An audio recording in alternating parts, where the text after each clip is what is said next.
I'm Elaine Lewis, the Fundraising Director for the Women's Democratic Club of Utah. We are in the middle of our 2025 municipal elections, and the Women's Democratic Club has been hard at work helping our endorsed candidates get elected across the state. And today I am here with Ellen Birrell, who is running for City Council in Cottonwood Heights, District 4. Ellen, why don't you take a second and tell us a little bit about yourself and why you decided to run for office? I decided to run for office, in essence, when everybody else took one step back. And the fact that our city, Cottonwood Heights, only incorporated 20 years ago, and I've lived there for 39 years, the matters of municipal governance were never a concern to me. I thought Salt Lake County did a great job. I was happy with my services. And it wasn't until approximately 6 years ago when the Utah Department of Transportation announced that they had this great idea to widen SR 210 Wasatch Boulevard through Cottonwood Heights. And along with a couple hundred other residents, we came to their open house and were aghast that they didn't seem to understand the word bottleneck. And so we were very opposed, and I remain opposed to the widening of Wasatch Boulevard. There's a reason why they call it a boulevard. It is the gateway to two of the most magnificent canyons in the state of Utah, Big and Little Cottonwood Canyons. And I ended up starting an organization called Save Not Pave. Okay. And the reason I called it Save Not Pave instead of Save Wasatch Boulevard is that we have a pervasive problem in our society where we are widening one road after another that induces demand. And the more vehicular traffic we have moving at high volume and high speeds, the less healthy and safe are the residents, not just the residents who live adjacent, but all residents.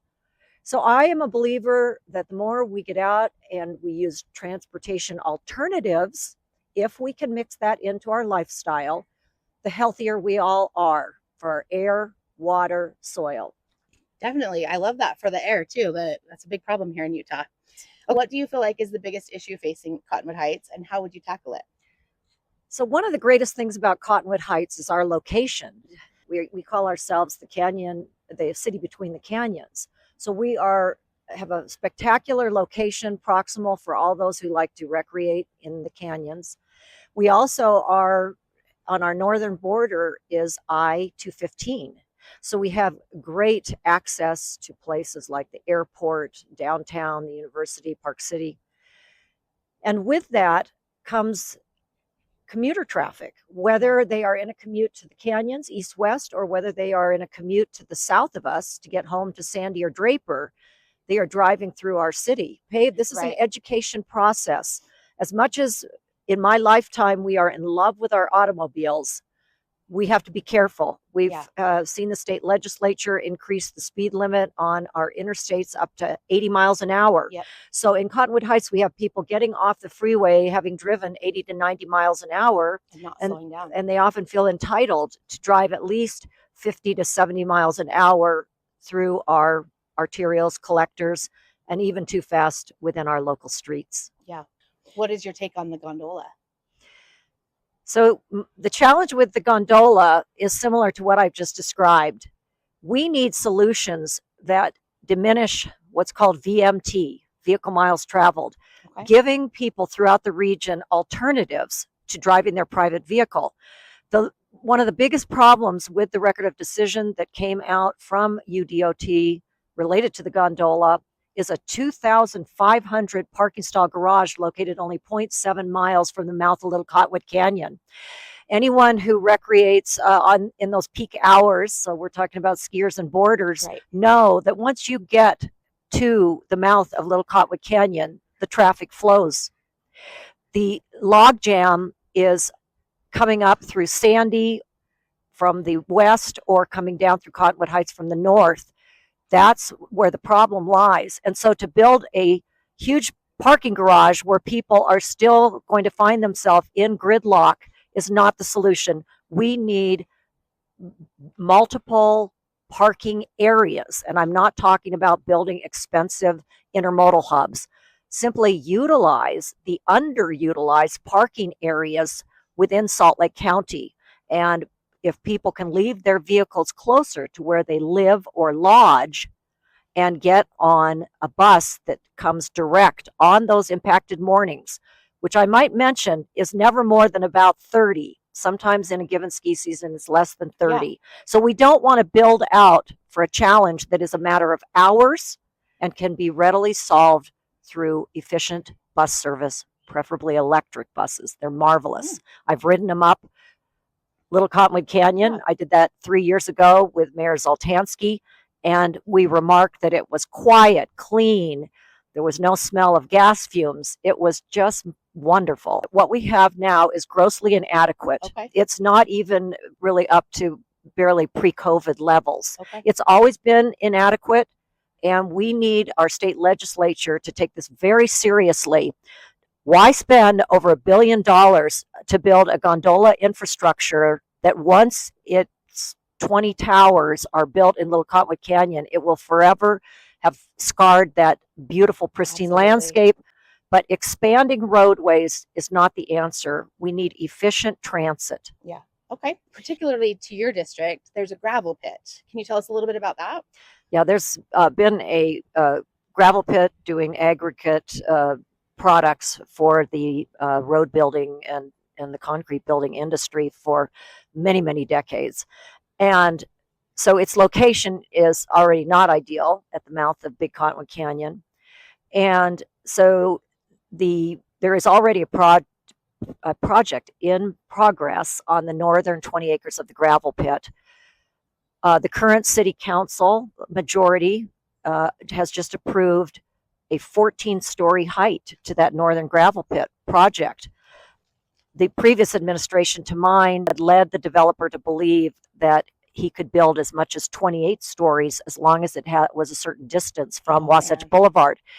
So I was the only council member that voted to oppose the 14-story height, and that's why it's critical what happens in this election cycle, whether we continue on a course of turning the mouth of Big Cottonwood Canyon into a big commercial center with skyscrapers. I mean, basically the height in Cottonwood Heights has been a maximum of 6 stories in our Class A office space. And I do not want to see this kind of building going on in one of the most precious places in Utah. Yeah, I agree. That's a big jump right there. Okay, ballots went out this week. If they see your name on there, when they see your name on there, give me one sentence reason they should trust you with this role again. I have already demonstrated who I am. Yeah. I'm not telling you to trust me. I'm asking you to look at my record.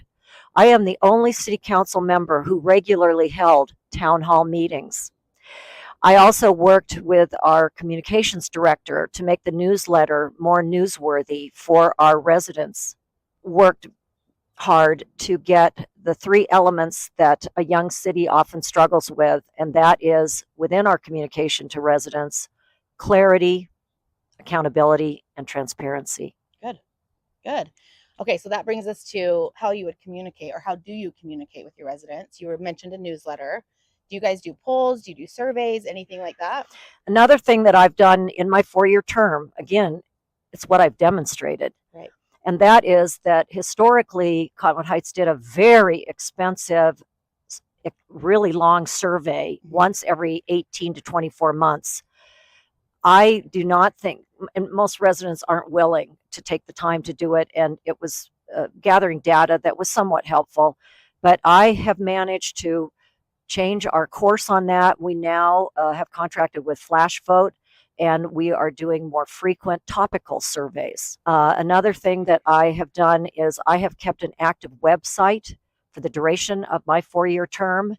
And whenever I think there's any deficiency in communication coming through our newsletters or website, I write on these topics.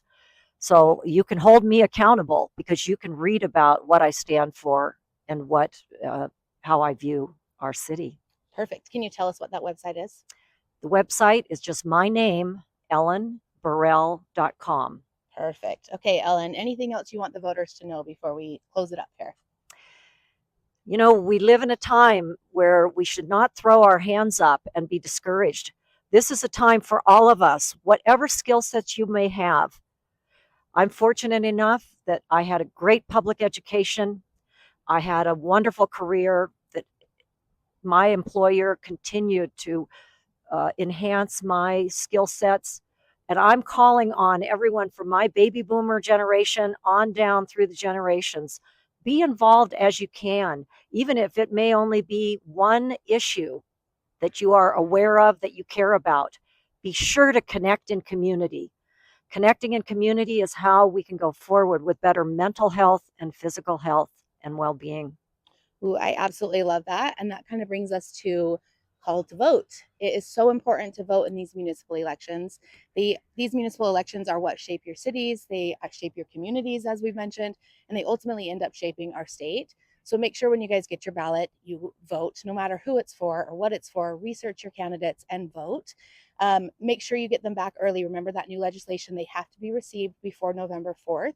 So either find a ballot box near you and get them in, or mail them early. Do not wait to get them in.